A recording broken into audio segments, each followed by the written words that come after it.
Hello guys, magluluto po ako ngayon ng adobong kugita.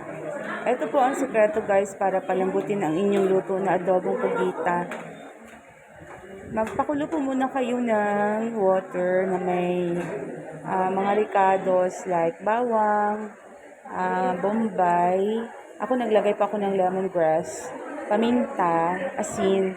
Ayan po, magkakount lang po kayo ng 5 seconds. Ilulubog nyo siya. Tapos, aahon nyo ulit. Tapos, gawin nyo lang po ng 3 times. And then, saka nyo siya ilulubog ng buo.